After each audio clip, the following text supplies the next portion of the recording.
மேஷராசிக்கார நண்பர்களே, மேஷராசிக்கார நண்பர்கள்லாம் ஒரு அற்புதமான காலகட்டம். தொழிலில் நல்ல விருத்தி அடையணும், நல்ல ஒரு பிரபலமான ஒரு மெம்பராக மாறணும், ஒரு அருமையான ஒரு ஆளாக மாறணும், நல்ல ஒரு வருமானம் பெருகணும் அப்படிங்கிறவங்களாம் இந்த காலகட்டம் உங்களுக்கு ஒரு அற்புதமான காலகட்டம் அப்படின்னு சொல்லலாம். அதற்கான காரணத்தையும் நான் சொல்கிறேன், கேட்டுக்கோங்க. பூர்வ புண்ணியஸ்தானத்தில் ஞான மோட்சக்காரனான சஞ்சரிக்கக்கூடிய லாப சதிபதி சனி லாபஸ்தானத்தில் இருக்கிறதுனால உங்களுக்கு மிகப்பெரிய யோகம் உண்டாக போகுது. யோகக்காரனான ராகு லாபஸ்தானத்தில் சஞ்சரிக்கிறதால வருமானம் ரொம்பவே அதிகமாகும். நீண்ட நாள் கனவு, உங்களோட ரொம்ப நீண்ட நாள் கனவுலாம் இருக்கும் பார்த்தீங்களா? ஸோ உங்களோட ரொம்ப நாள் நீண்ட கனவுகள் நிறைவேறக்கூடிய ஒரு காலகட்டம். எல்லாருக்குமே அது பெரிய கனவாக இருக்கலாம், சின்ன கனவாக இருக்கலாம், வீடு வாங்கணும்னு நினைக்கலாம், லேண்ட் வாங்கணும்னு நினைக்கலாம், கார் வாங்கணும்னு நினைக்கலாம், இந்த மாதிரி நிறைய காரணங்கள் இருக்கலாம். ஸோ அவங்களாம் வந்து பார்த்திங்கன்னா இந்த காலகட்டம் ஒரு அற்புதமான காலகட்டம். இதில் என்னது, பரணி, கார்த்திகை இந்த மாதிரி நட்சத்திரங்கள் வருது. ஸோ ஒவ்வொரு நட்சத்திரத்திற்கும் இதற்கு எப்படி இருக்க போகுது, அதற்கான பலன்கள் உங்களுக்கு என்ன கிடைக்க போகுது அப்படிங்கிறது நம்ம தெளிவாக நான் சொல்ல போகிறேன். ஸோ இதுக்கான அதிர்ஷ்டமான நாள் உங்களுக்கு எது அப்படிங்கிறது நான் சொல்கிறேன். வரக்கூடிய நாட்களில் இந்த பிப்ரவரியில் உங்களுக்கு எதெல்லாம் வந்து ஆப்டாக பொருந்த போது, எந்த நாளில் நீங்கள் மிஸ் பண்ணக்கூடாது, எந்த நாளில் நீங்கள் ஜாக்கிரதையாக இருக்கணும் அப்படிங்கிறத நான் தெளிவாக சொல்கிறேன். ஸோ ஃபஸ்ட்டு, இந்த ராசிக்காரர்கள் தொழில் ஸ்தானத்தில் ஆரம்பிக்கும் போதே நீங்கள் வந்து திருச்செந்தூர் முருகர் வழிபாடு உங்களுக்கு கண்டிப்பாக தேவை. அதுவும் பரணி நட்சத்திரக்காரர்களாக இருக்கீங்க, இந்த வீடியோ பார்த்துருக்கீங்க, பரணி நட்சத்திரமாக இருக்கீங்க அப்படின்னா கண்டிப்பாக திருச்செந்தூர் முருகனுடைய வழிபாடு உங்களுக்கு கட்டாயம் தேவை. அதே போல் கார்த்திகை நட்சத்திரக்காரராக இருக்கீங்க அப்படின்னா சங்கர நாராயணன் அப்படிங்கக்கூடிய திருமாலினுடைய ஒரு அவதாரம், அதை நீங்கள் வழிபட்டீங்க அப்படின்னா சங்கடங்கள்லாம் கொஞ்சம் விலகும், ஓரளவு கொஞ்சம் பரவாயில்லையாக இருக்கும் கார்த்திகை நட்சத்திரக்காரர்களுக்கு.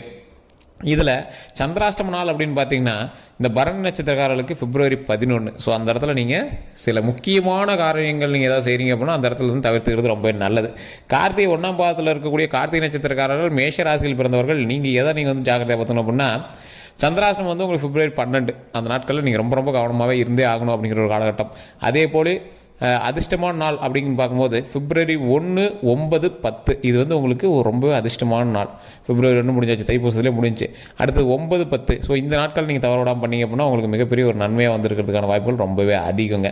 ஸோ இந்த ராசிக்காரர்கள், மேஷ ராசிக்காரர்கள், முருகனுடைய அவதாரம் அப்படிங்கிறது ஒரு பக்கம் இருக்க, இந்த ராசியில் பிறந்தவர்களுக்கு வரக்கூடிய பிப்ரவரி 15 வரைக்கும் இந்த தை மாதத்தில் பேலன்ஸ் இருக்கக்கூடிய நாட்கள் எல்லாமே உங்களுக்கு ஓரளவுக்கு உங்களுக்கு சாதகமான நாட்களாக தான் இருக்க போகுது அப்படிங்கிறது நீங்கள் தெரிஞ்சுக்கணும். ஒரு 2-3 நாட்களை தவிர மற்ற நாட்கள் எல்லாமே உங்களுக்கு சாதகமான நாட்கள் தான். அந்த சாதகமான நாட்கள்லேயே நீங்கள் என்னெல்லாம் பண்ணணும், என்ன பண்ணக்கூடாது அப்படிங்கிறது நான் தெளிவாக சொல்லிடுறேன்.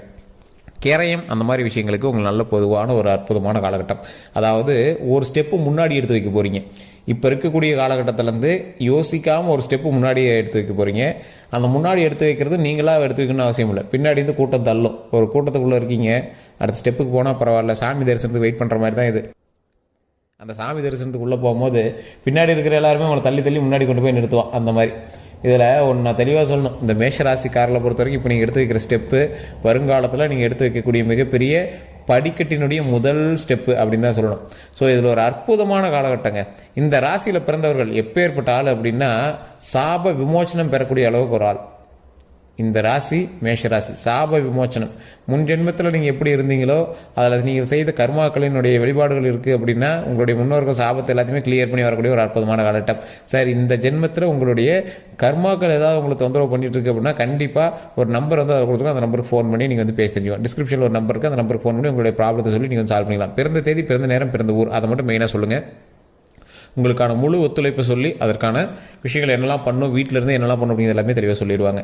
அதே போல் இந்த மேஷராசிக்காரர்கள் இன்னொன்று தெளிவாக தெரிஞ்சுக்கோங்க. மேஷராசிக்காரர்களுக்கு ஏதாவது ஒரு சர்க்கிள்கள் இருக்குது அப்படின்னா எங்களுடைய முன்னோர்களுடைய சாபங்களாக மட்டும்தான் இருக்கும்.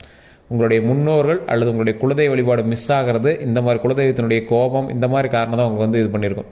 முன்னோர்களில் யாரோ ஒருத்தர், உங்களுடைய தாத்தாவுக்கு முன்னாடி காலத்தில் யாரோ ஒரு பெண் சாபமோ இல்லை ஒரு ஆண் சாபமோ உங்களுக்கு இருந்தது அப்படின்னா அதை வந்து ஃபஸ்ட்டு தீர்த்துக்கோங்க. அதுக்கப்புறமேட்டு தான் உங்களுடைய பிரச்சனைகள் எல்லாமே படிப்படியாக சரியாகும். தடைகள் நிவர்த்தியாகி ஒவ்வொரு ஸ்டெப்பாக எடுத்து மேலே வைக்க முடியும். இந்த ராசிக்காரர்கள் அற்புதமான ராசிக்காரர்கள், மிகப்பெரிய ஒரு ஆளுமை திறன் கொண்ட ராசிக்காரர்கள், மிகப்பெரிய வல்லமை கொண்ட ராசிக்காரர்கள். இந்த அளவுக்கு இருக்கக்கூடிய உங்களுக்கு ஒரு ப்ளஸ் பாயிண்ட் ஒன்று இருக்குது.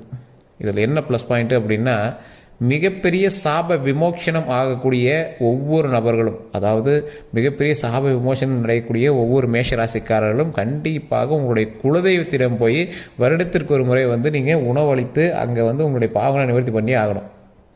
வருடத்திற்கு ஒரு முறை குலதெய்வ வழிபாடு பண்ணி அங்கே இருக்கக்கூடிய உங்களுடைய பிரச்சனை எல்லாமே சொல்லி ப்ராப்ளத்தை எல்லாத்தையுமே சால்வ் பண்ணியே ஆகணும். அதே போல் இந்த ராசிக்காரர்களுக்கு மிகப்பெரிய ஒரு ப்ளஸ் பாயிண்ட் என்ன தெரியுமா? முருகனுடைய முழு ஆசி உங்களுக்கு எப்போதும் உண்டு. அப்போ கண்டிப்பாக நீங்கள் திருச்செந்தூர் முருகர் வழிபாடு கண்டிப்பாக பண்ணணும். அதே மாதிரி திருமாலினுடைய ஆசை உங்களுக்கு எப்பயும் உண்டு, பெருமாளனோட ஆசை உங்களுக்கு இருக்குது. அப்படி என்ன பண்ணுவோம், பெருமாளுடைய அவதாரமான ஒவ்வொரு இறைவனும் நீங்கள் வணங்கலாம். ஆனால் இந்த கார்த்திகை நட்சத்திரக்காரர்கள் அதிகமாக வணங்க வேண்டிய ஒரு தெய்வம் அப்படின்னு பார்த்தீங்கன்னா, நீங்கள் எப்போவுமே சங்கர நாராயணர் அப்படிங்கிற குலதெய்வத்தை, அதாவது சங்கர நாராயணர் அப்படிங்கிற இஷ்ட தெய்வத்தை நீங்கள் வழிபட்டீங்க அப்படின்னா சங்கடங்கள் எல்லாமே உங்களுக்கு வந்து நன்மையாக வந்து நடக்கும். ஸோ நெட்டில் போட்டு பார்த்தீங்க அப்படின்னா தெரியும், ஒரு ஃபோட்டோ வரும் சங்கர நாராயணர் அப்படின்னு போட்டிங்கன்னா அந்த ஃபோட்டோவை நீங்கள் வந்து டவுன்லோட் பண்ணி கூட மொபைலில் வச்சுட்டு அப்போ பார்க்குறது, டெய்லி பார்க்குறது. ஓம் சங்கர நாராயணரே போற்றி, ஓம் சங்கர நாராயணரே போற்றி, ஓம் சங்கர நாராயணரே போற்றி அப்படின்னு அந்த இறைவனை வழிபடுவதால் ரொம்ப நன்மை எடுக்கும். கமெண்ட் செக்ஷனில் மறக்காமல் அதை 3 டைம் டைப் பண்ணுங்கள். ஓம் சங்கர நாராயணரே போற்றி, ஓம் சங்கர நாராயணரே போற்றி, ஓம் சங்கர நாராயணரே போற்றி. இது வந்து யார், கார்த்திகை நட்சத்திரக்காரர்கள் கண்டிப்பாக பண்ணும். பரணி நட்சத்திரக்காரர்கள் ஓம் திருச்செந்தூர் முருகரே போற்றி, ஓம் திருச்செந்தூர் முருகரே போற்றி, ஓம் திருச்செந்தூர் முருகரே போற்றி அப்படின்னு மறக்காமல் 3 டைம் கமெண்ட் செக்ஷனில் பற்றி விடுங்க.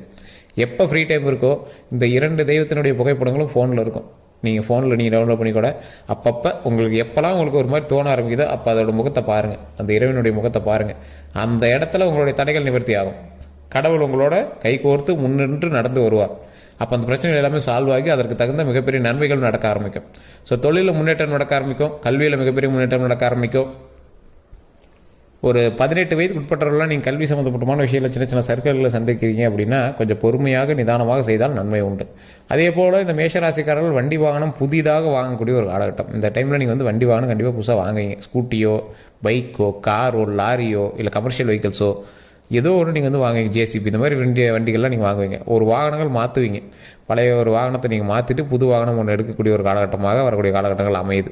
அதே போல் இந்த ராசிக்காரர்கள், இந்த பரணி கார்த்திகை நட்சத்திர ராசிக்காரர்கள் எப்பொழுதுமே கொஞ்சம் நிதானமாக செயல்பட்டீங்க அப்படின்னா ரொம்ப நல்லது. மேஷ ராசியில் பிறந்த ஒவ்வொருவருக்கும் இந்த காலகட்டம் நல்ல ஒரு அற்புதமான காலகட்டம் தான். இருந்தாலும் நல்லதாக தானே சார் அமையுது அப்படின்னு நீங்கள் ஓவர் ஆட்டம் போட்டிங்க அப்படின்னா மாட்டிக்குவீங்க. ஸோ தொழிலில் வருமானம் வருது அப்படின்னா அதை கரெக்டாக உங்களோட மைண்டுக்குள்ளே வச்சுக்கணும். நீங்கள் வருமானத்தை வெளியே சொல்லக்கூடாது. எந்தெந்த லேண்ட் விற்கல அப்படிங்கிறது எதையும் வெளியே சொல்லக்கூடாது. உங்களுடைய லேண்டுகள் வாங்கக்கூடிய ஒரு காலகட்டமாக அமைகிறதுனால அந்த இடத்துல கொஞ்சம் பொறுமையாக நிதானமாக பண்ணிங்க அப்படின்னா ரொம்பவே ஹைலைட்டு. ஒரு ஹைலைட்டடான பர்சனாக இனிமேல் தெரிய ஆரம்பிங்க. ஒரு பாப்புலாரிட்டியான பர்சன். இந்த ஆள் கொஞ்சம் பெரிய பணக்காரம்பா, இந்த ஆள் ரொம்ப லேண்ட்லாம் வாங்கியிருக்காம்பா, இந்த ஆள் புதுசாக கார் வாங்கியிருக்காம்பா, இந்த ஆள் ஒரு வண்டி வாங்கியிருக்காம்பா, அந்த மாதிரி ஒரு பெருமையாக சொல்லக்கூடிய ஒரு காலகட்டமாக இந்த 15 நாட்கள் உங்களுக்கு அமையுது. ஸோ இந்த 15 நாட்களும் உங்களுக்கு நன்மையான காலகட்டமாக தான் அமையுது. அப்படிங்கிறதுனால இறை வழிபாடு கண்டிப்பாக தேவை. அந்த நன்மை கண்டிப்பாக நடக்கணும் அப்படின்னா இறை வழிபாடு கண்டிப்பாக தேவை. இல்லை சார் கொஞ்சம் சர்க்கிள்கள் இருந்துச்சு அப்படிங்கிறவங்க இந்த தை மாதத்துலேயே ஒரு 15 நாள் கொஞ்சம் சர்க்கிள்கள்லாம் இருந்துச்சு அப்படிங்கிறவங்க கண்டிப்பாக நீங்கள் உங்களோட ஜாதகத்தொட்டையும் செக் பண்ணி ஆகணும். உங்களோட பிறந்த தேதி, பிறந்த நேரம், பிறந்த ஊரை உங்கள் லோக்கலில் இருக்கிற ஜாதகத்தை கூட ஜோதிடம் பார்க்கிறவர்கிட்ட கூட கொடுங்க. இல்லை சார் அங்கே செட் ஆகலை அப்படின்னா மட்டும் கீழே டிஸ்கிரிப்ஷன் நம்பர் கொடுத்துட்டு அந்த நம்பருக்கு நீங்கள் வந்து ஃபோன் பண்ணி பேசி தெரிஞ்சுக்கலாம். உங்களோட பிறந்த தேதி, பிறந்த நேரம், பிறந்த ஊரை சொன்னீங்க அப்படின்னா A to Z கம்ப்ளீட்டாக சொல்லிடுவாங்க. இதுக்கு முன்னாடி என்ன நடந்தது அப்படிங்கிறத தெரிஞ்சுட்டு அதுக்கப்புறமேட்டு இனி நடக்கக்கூடிய விஷயங்களை அவங்க வந்து கிளியர் பண்ணி சொல்லிடுவாங்க. அதே போல் இந்த ராசிக்காரர்கள் குலதெய்வ வழிபாடு பண்ணும்போது அங்கே ஒரு 10 பேருக்காவது அன்னதானம் நீங்கள் பண்ணியிருக்கணும். அதுதான் முக்கியம். உங்களுடைய முன்னோர்கள் ஏதோ ஒரு வகையில் வந்து உங்கள்கிட்ட சாப்பாடை வாங்கி சாப்பிட்ணும். அதுதான் முக்கியம். நீங்கள் சும்மா கோயிலுக்கு நானும் கோயிலுக்கு போயிட்டோம்னா இது பண்ணக்கூடாது. அந்த இடத்துல நம்மளோட முன்னோர்கள் நம்மளை வணங்கணும், பாப விமோச்சனம் தரணும், மிகப்பெரிய நன்மை நடக்கும். அதுதான் நம்மளுக்கு மிக மிக முக்கியமான ஒரு விஷயமாக இருக்கப்படுதுங்க. அதே போல் இந்த ராசிக்காரர்களுக்கு கடவுளாக கொடுக்கப்பட்ட ஒரு மிகப்பெரிய வரப்பிரசாதம் எது தெரியுமா? உங்களுடைய கணவனோ மனைவியோ இருக்காங்க அப்படின்னா அவங்க தான் ஒரு ப்ளஸ் பாயிண்ட்டு. உங்களுடைய வாழ்க்கையில் ஒரு நெக்ஸ்ட் ஸ்டெப்பு போகிறீங்க அப்படின்னா அவங்க தான் உங்களுடைய மிகப்பெரிய ஒரு ப்ளஸ்ஸாக இருப்பாங்க. நீங்கள் எவ்வளோ தான் எங்களுக்கு திட்டினாலும் சரி, இல்லை சார் அவங்க அது நல்லா இது நல்லா நீங்கள் ஏதாவது நீங்கள் வந்து பிரச்சனையாக நீங்கள் சொன்னாலும் சரி, அவங்க தான் உங்களுடைய ப்ளஸ் பாயிண்ட்டு. விட்டுறாதீங்க, இறுக்கி கை பிடிச்சிக்காங்க. அவங்க தான் உங்களோட ப்ளஸ் பாயிண்ட்டு. திட்டினாலும் பிடிச்சாலும் சரி அவங்க தான். உங்களுடைய பெற்றோர்களும் உங்களுக்கு சப்போர்ட்டான சில விஷயங்கள் பண்ணுவாங்க, இல்லைன்னு சொல்லவே இல்லை. உங்களுக்கு குடும்பம் வந்து ஒரு ப்ளஸ் பாயிண்ட் அப்படின்னு தான் சொல்லணும். பெற்றோர்கள் பண்ணுறதும் ஓரளவுக்கு 70% இருக்குது அப்படின்னா உங்களை கட்டணங்க பண்ணது வந்து 90% இருக்கும். ஸோ அந்தளவுக்கு வந்து உங்களுக்கு ஒரு சாட்டிஸ்ஃபையான லைஃப் தான் வந்து கொடுக்கும் கடவுள். கொஞ்சம் முன்ன பண்ண உங்களுக்கு முன்னாடி பிரச்சனைகளாகவும் இருந்திருக்கலாம், ஆனால் சில போக போக உங்களுக்கு வந்து நன்மைகளாக தான் முடியுது மேஷராசிக்காரர்களை பொறுத்த வரைக்கும். ஸோ அதனால் நீங்கள் கவலைப்படாமல் சில நன்மைகளான காரியங்கள் செய்யுங்க. அதன் மூலமாக நன்மைகள் பெறும். கடவுள் வழிபாடு கண்டிப்பாக தேவை, முன்னோர் வழிபாடு கண்டிப்பாக தேவை. தொழிலில் நல்ல முன்னேற்றம் அடையக்கூடிய காலகட்டம் அப்படிங்கிறதுனால தொழில் விஷயங்களை கொஞ்சம் சீக்கிரட்டாக மெயின்டைன் பண்ணுங்கள். கொஞ்சம் நீங்கள் வந்து கொஞ்சம் உளருவாயி, ஸோ அதனால் கொஞ்சம் வெளியே அதிகமாக சொல்லிடுவீங்க. கொஞ்சம் அறிவுத்திறனை அதிகமாக வாதிங்க அப்படின்னே சொல்லலாம். எதை எப்படி பண்ணணும் அப்படிங்கிறத டேலி பண்ணி பண்ணுவீங்க. ஈஸியாக ஒருத்தர் வந்து நீங்கள் ஈஸியாக வந்து மூவ் பண்ண வச்சுருவீங்க, ஈஸியாக டேக்கிள் பண்ணிடுவீங்க. அதை பண்ணலாம் இதை பண்ணலாம் அப்படிங்கிற மாதிரி ஈஸியாக டேக்கிள் பண்ணி விட்ருவீங்க. நல்ல ஒரு கம்பீரமான ஒரு ஆள் நீங்கள். அந்த கம்பீரத்துக்கு தகுந்தாறு போல் ஒவ்வொரு விஷயத்தையும் நீங்கள் வந்து கொஞ்சம் கிளியராகவே பண்ணி வச்சுருவீங்க.